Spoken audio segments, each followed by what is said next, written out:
I have great admiration for musicians who can improvise. Several years ago, a CMU student who attended my congregation had just such a gift. He would sit down at the piano without any music in front of him and transform a familiar hymn into something new and deeply meaningful. An improvisation of the song, "I Have Decided to Follow Jesus," for example, led me to meditate on whom I was following and to a renewed desire to follow Jesus. So why am I talking about improvisation? Because I think the letter of James in the New Testament improvises on Jesus, and in so doing inspires us anew to follow Jesus and to reimagine what it might mean to follow Jesus in a new key and with new rhythms in our own time. But let me back up a bit and tell you how I've come to that realization and what my own journey with James has been. I'm writing a commentary on James for the Believers Church Bible Commentary series. My primary area of study is the Gospels, though, and so it was with some trepidation that I agreed to work on James. I love it that the Gospels are all about Jesus. But James? Where is Jesus in James? He's mentioned by name only twice in the letter, and there are no references to any event in Jesus' life. No miracles, no transfiguration, no Last Supper, and no mention of his death and resurrection. No wonder Luther disparaged James as an epistle of straw. If you ask any biblically literate Mennonite, though, chances are they will tell you they love the book of James. Why? Because it's so practical. It teaches us how to live, and for Mennonites, one cannot know Jesus unless one follows him in life, to quote the same 16th century Anabaptist that Carl did, Hans Denk. Jesus' Sermon on the Mount in Matthew 5-7, with its high concentration of teachings about discipleship, has always been a kind of canon within the canon for Mennonites. And therein lies the clue to where I find Jesus in the book of James. One cannot read James without hearing echoes of Jesus' teaching, especially in the Sermon on the Mount. It's not that James explicitly quotes Jesus, and deliberate allusions are notoriously difficult to prove. But when you read James, you get this feeling that Jesus is lurking just around the corner. Let's look at some examples, and I won't read all of these. James, if any of you is lacking in wisdom, ask God, who gives to all generously and ungrudgingly, and it will be given to you. Jesus, ask, and it will be given you. Search, and you will find. Knock, and the door will be opened for you. James, has not God chosen, next one, has not God chosen the poor in the world to be rich in faith and to be heirs of the kingdom that he has promised to those who love him? Jesus, blessed are the poor in spirit, for theirs is the kingdom of heaven. Skip the next one. Your riches have rotted, and your clothes are moth-eaten, says James. Your gold and silver have rusted, and their rust will be evidence against you, and it will eat your flesh like fire. You have laid up treasure for the last days.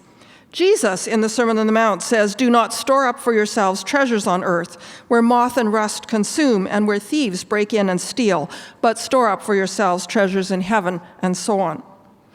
Now, this observation that the teachings of James and Jesus sound similar at times is not original to me. Scholars have spilled much ink on theories about why this might be so. If James, the brother of Jesus, wrote the epistle, the resonance between them could be the result of both James and Matthew having direct access to the teachings of Jesus. Or if you think James was written later, you might think that the author had a copy of the Gospel of Matthew. Or you might surmise that both James and Matthew used an early written version of the sayings of Jesus. In short, there are various possibilities for the resemblance between the letter of James and the Gospel of Matthew. I have found Richard Baucom's understanding of the relationship between James and the Jesus tradition to be quite compelling. And what I want to say about James, Jesus, and the life of the church is based on his work. Along with many other scholars, Baucom understands the letter of James as having the characteristics of Jewish wisdom literature. Jesus, too, was a sage, though much more, of course. According to Baucom, what James did with Jesus' teaching was common to other wisdom teachers. Specifically, the way James uses the Jesus tradition parallels how the deuterocanonical book of Ecclesiasticus, or the wisdom of Jesus ben Sirach, uses the book of Proverbs. The author of Sirach does not quote Proverbs directly or repeat its wisdom. Rather, he creatively adapts the traditions and reformulates them for his own time. In other words, he exemplifies what he says in 21:15. When an intelligent person hears a wise saying, he praises it and adds to it. Here are a couple of examples of how Sirach creatively adapts the wisdom of Proverbs. Next slide. A stone is heavy and sand is weighty, says Proverbs, but a fool's provocation is heavier than both. Sirach, sand, salt, and a piece of iron are easier to bear than a stupid person. I like Proverbs. I won't read the next one, you can read it yourself. In short, there's a profound continuity between the work of these two wisdom writings, but not deliberate allusions or quotation. And that is what the writer of James does with the wisdom teaching of Jesus. In Matthew 13, verse 52, Jesus says, "Every scribe who has been trained for the kingdom of heaven is like the master of a household who brings out of his treasure what is new and what is old." James brings new and old treasures out of the Jesus tradition. But there's actually very little verbal overlap with Matthew. And despite common themes, it's hard to prove he was deliberately alluding to Jesus' sayings. Rather, James seems to use the teachings of Jesus as a launching pad for his own wisdom teaching. It's as if he's been so thoroughly steeped in the teachings of Jesus that they come out as his own. To quote Bauckham, like Ben Sira, James does not repeat. He reformulates. James is a sage who has made the wisdom of Jesus his own. He does not repeat it. He is inspired by it. So to return to my initial image, James improvises on Jesus. He performs the sayings of Jesus, giving them creative re-expression for his own audience. Like Jesus, James insists that outward action must stem from the heart. Like Jesus, James is uncompromising about whom one follows. You can't serve both God and money, says Jesus. You can't be a friend of both God and the world, says James. Like Jesus, James teaches that care for the poor and needy must replace concern for status and self-seeking. Like Jesus, James teaches that love of neighbor is the primary law of God's kingdom. My suggestion this morning is that the church today can learn from James how to improvise Jesus. What would this require?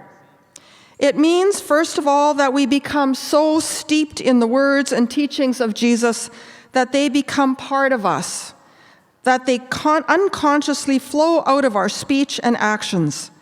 It means that we must soak ourselves in the words of the Gospels, reading them over and over again until Jesus' thoughts become our thoughts. Next slide. It means not assuming in advance that we know what Jesus said and meant, but committing ourselves to lifelong study. Secondly, next slide, improvising Jesus also means being attentive to our own context. It's hard to know what the specific issues were in the churches to which James wrote. They were apparently struggling with economic inequalities and social discrimination.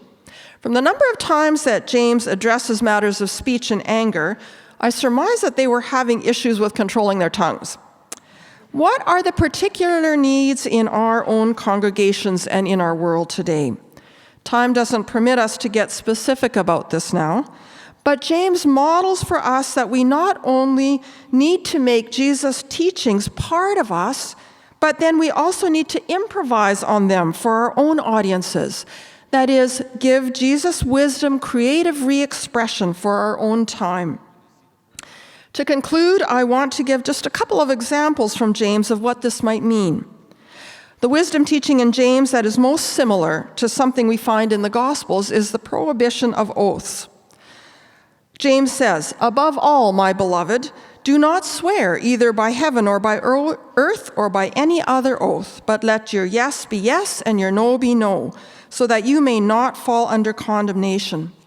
In the Sermon on the Mount, Jesus also says, "Do not swear at all, either by heaven or by the earth. Let your word be yes, yes, or no, no." These words of Jesus push the Jewish concern for truthfulness in oath-taking to a greater extreme by prohibiting the use of oaths entirely. As such, it's a distinctive teaching of Jesus, which James appropriated for his own teaching on speech ethics. Anabaptist Christians in the 16th century improvised on Jesus' teaching and on James when they refused to swear oaths of allegiance to powerful governing authorities. And later, Mennonites insisted on affirming rather than swearing oaths in court. What does the wisdom of Jesus and James on let your yes be yes and your no be no sound like in Winnipeg in 2018? How might we faithfully improvise Jesus? When we consider that this teaching is fundamentally about telling the truth in all circumstances, one can begin to imagine its resonance for today. We live in a society where inflated words and empty promises are common, and where fake news abounds. The church today is called to speak the truth, to testify to what we have seen and heard in Jesus, to speak truth to power, to speak with honesty to each other and the world instead of prevaricating or using empty, inflated speech. We could also ask what it might mean to reimagine Jesus' teachings for Indigenous settler relationships. There's a new book coming out this month that does just that. It's called Unsettling the Word, Biblical Experiments in Decolonization, and is edited by Steve Heinrichs, Director of Indigenous Settler Relations for Mennonite Church Canada. In the book, 60 Indigenous and settler authors wrestle with the scriptures, reimagining what the ancient texts might say in our post-colonial Christian context. In the letter of James, the author improvises on the wisdom of Jesus for his first-century Jewish Christian audience. Just as my church pianist's improvisation on a song inspired me, so may our creative, daring improvisations of the wisdom of Jesus inspire us as a church to follow Jesus in new ways today.